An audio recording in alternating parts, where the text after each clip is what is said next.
अस्सलामुअलैकुम क्लास 8 आप लोगों के unit number 2 sensitivity in living organism जानदार अशिया में हसासियत, इसका हम नेक्स्ट टॉपिक पढ़ने जा रहे हैं। सो डिस्कस करते हैं कि नेक्स्ट टॉपिक कौन सा है। हम लोगों ने नर्व सिस्टम ऑफ मैमल्स पढ़ लिया था और इसके अलावा एंडोक्राइन सिस्टम, ये दो सिस्टम हम डिस्कस कर चुके हैं। सेकेंड जो आपके पास सिस्टम आ रहा है वो है transmission of nerve impulses. Transmission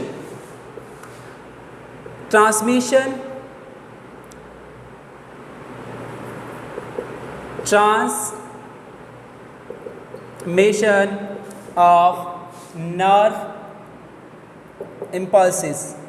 So let's read. The dendrites usually receive message and pass them to the cell body. Dendrites जो ब्रेन में एक पार्ट होता है वो जो है मैसेज रिसीव करता है and pass them to the cell body, और बॉडी के जो सेल होते हैं उनकी तरफ भेज देता है, which then passes them out through the long axon to the dendrites to of other neighboring nerve cell, और उसमें them out through the long axon to the dendrites of another neighboring cell, और दूसरे जितनी भी nerve cell होते हैं उनको भी ये जो मैसेज होता है उसको सेंड कर देता है। There is no direct connection between the fibers of adjacent neurons. Message passes from the cell to cell across junctions called synapses. अच्छा, अब नर्व सेल में डायरेक्टली कोई कनेक्शन नहीं होता कि वो किसी भी मैसेज को रिसीव कर सके। जंक्शन सेल होते हैं अक्रॉस ऑल द बॉडी जिनको कहा जाता है साइनैप्सेस, जिनको कहा जाता है साइनैप्सेस। इन सेल्स के ज़रिए न्यूरॉन्स तक मैसेज कन्वे किया जाता है। अब नेक्स्ट टॉपिक है ब्रेन।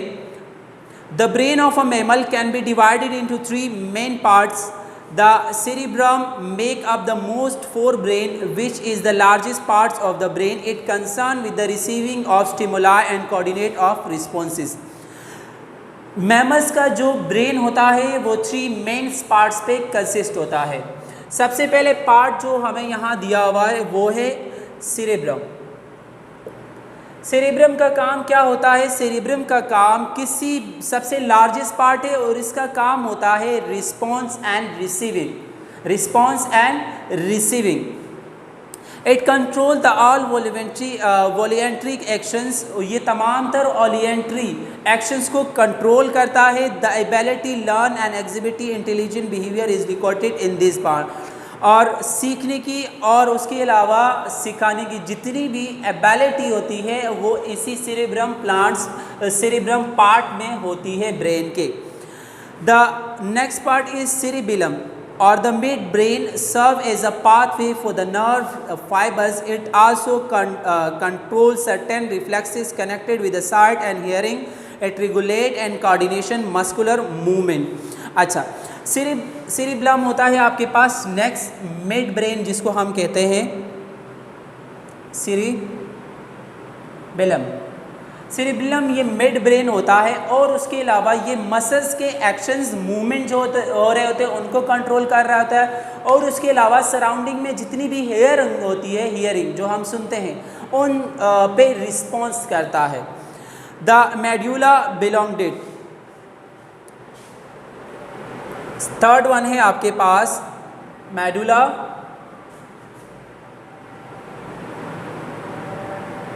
ऑब्लंगेटा। ये जो मेडुला सिस्टम होता है पार्ट है is the posterior part of the brain. It control many of the involuntary movement of the body, specially this concern with the breathing, heart beat and digestion.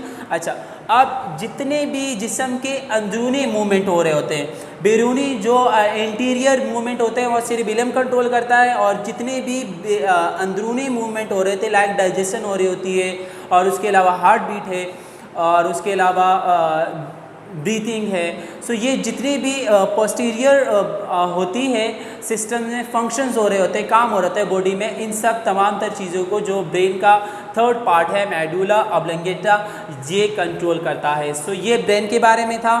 So next है आपके पास the spinal cord. Next topic जो हमारे पास है वो है spinal cord. Spinal cord क्या होता है? The spinal codes Spinal cord is the continuations of the brain. It occupies the neutral canal of the vertebral columns. It mediates most of the elementary or reflexive action of the body. Spinal cord ये जो आपका back है, यहाँ पे ये पूरा system code होता है जो कि ब्रेन के साथ बिल्कुल अटैच होता है. It occupies the neutral canals. इसकी न्यूट्रल कैनाल्स होती हैं, नालियाँ होती है जो कि ब्रेन के साथ अटैच होती है. और स्पाइनल कोड का जो सबसे इम्पोर्टेंट काम होता है जो कि रिलैक्सेशन होता है. रिलैक्सेशन एक्शन यानी बॉडी में जितनी भी रिलैक्स मूवमेंट होंगे, लाइक स्लीपिंग हो गई, लॉन्ग ब्रीथिंग हो गई, और उसके अलावा मसल्स मूवमेंट हो गई, जितनी भी आपके पास रिलैक्सेशन मूवमेंट बॉडी में होंगे जो कि ब्रेन को रिलैक्स करेंगे, वो स्पाइनल कोड की मदद से किए जाते हैं. सो ये आपके टॉपिक्स है जो कि मैंने डिस्कस की. इंशाल्लाह नेक्स्ट टॉपिक में मैं इस चैप्टर की कंप्लीट वर्ड्स मीनिंग आपको करवाऊँगा. Thank you, वस्सलाम.